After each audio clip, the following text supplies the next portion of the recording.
Hey guys, welcome to Let's Talk Tuesday. This is a monthly series here on JD Scribes where we come on Facebook Live and we talk to you all about different topics relating to your business. My name is Jessica Starks. I'm the owner and founder of JD Scribes.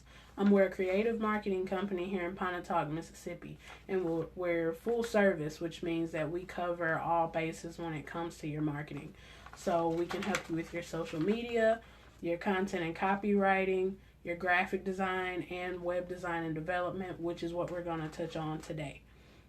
So as you're coming in, just be sure to introduce yourself, tell us your name, tell us your business and where you're from.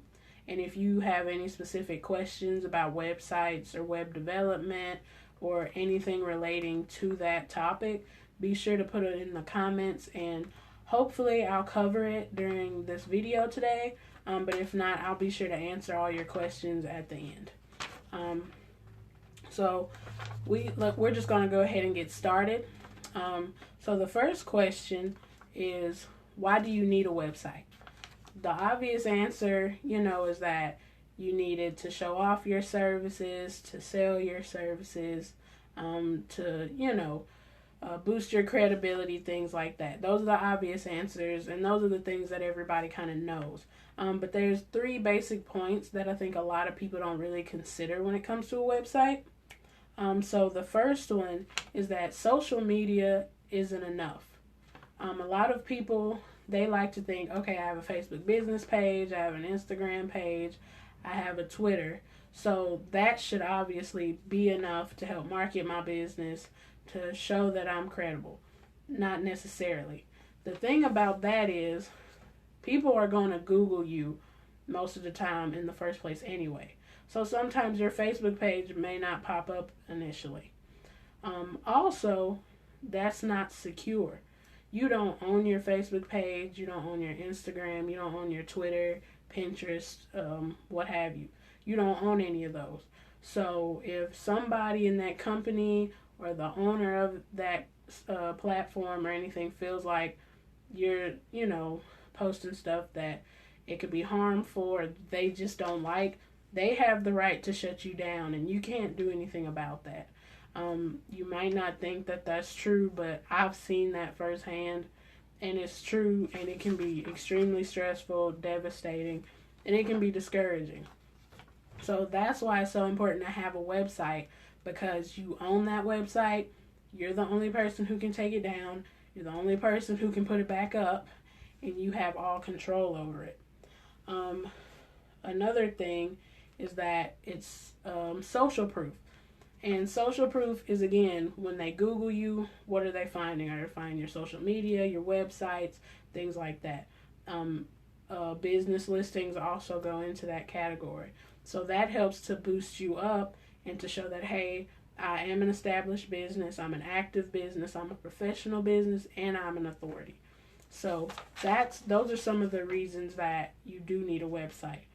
Because your social media isn't enough, because you have control over your website and, what's put on it, if it stays up, what updates go on it, etc., etc. And it's social proof. Those are your three main reasons. Now, also, there are a few times when you don't necessarily need a website.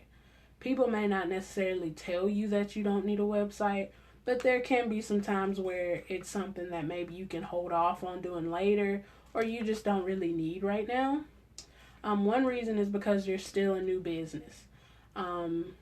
If you've only been in business maybe for a couple weeks, a few months, you're still pretty new at this. You don't have a lot of clients. You may not have any clients at all. You don't necessarily have to have a website.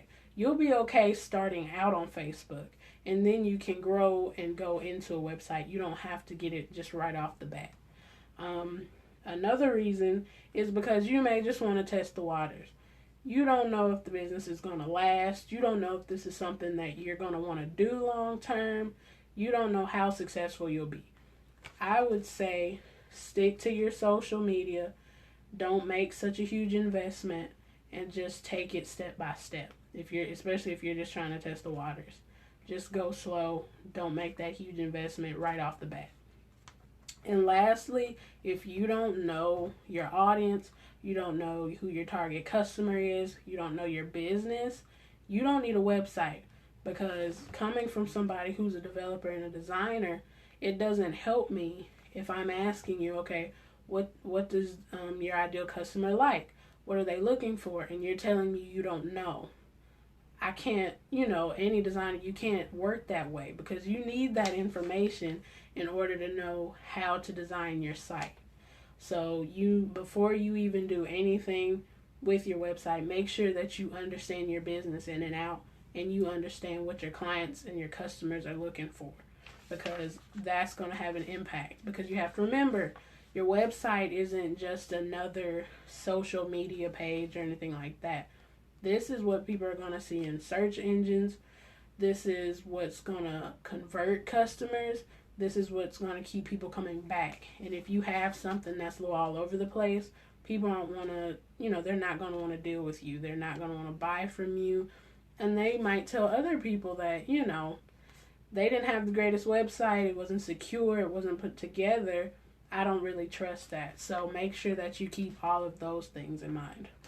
And then lastly, when you're creating your website, especially if you're somebody who you've decided, I've been in this a couple years, or, I really feel like this is something that's going to be beneficial and that it's going to make it, here are a few things that you need to think about, whether you're going to go the DIY approach and you're going to do it yourself, or if you're going to come to somebody like me who's going to design it for you.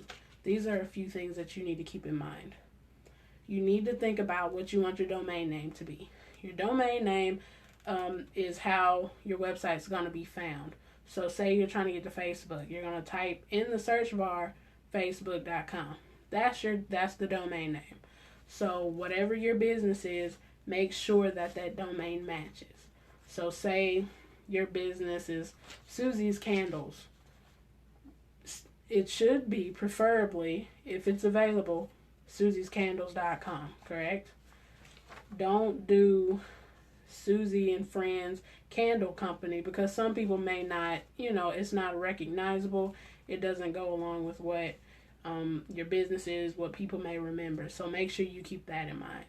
And also remember, you have .com, .org, .net, .gov. Keep all of those things in mind. The best way, when in doubt, just continue to go with .com.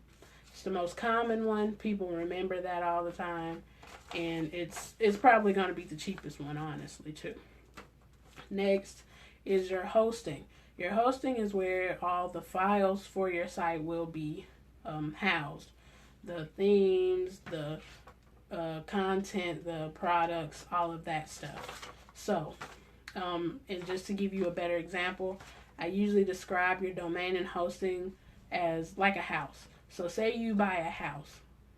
Your house is going to house all your clothes and your shoes and all your personal items that you don't want to have to carry around with you all the time. That's the way your hosting works. Your hosting contains all the files for your site and everything that it needs to function and to stay live. Also, what comes with your house is your address, because you need a way for people to find you. That's the way your domain works. Your domain is the way people find you. It's like your house, your website's address. So that's another way that you can think about it. And those are the two most important things you need for a website, because if you don't have those two things, nobody's going to be able to find your website. And then other additional needs, some of them can depend on your industry, but you always are going to need your logo, all your branding materials, such as colors and fonts and things like that.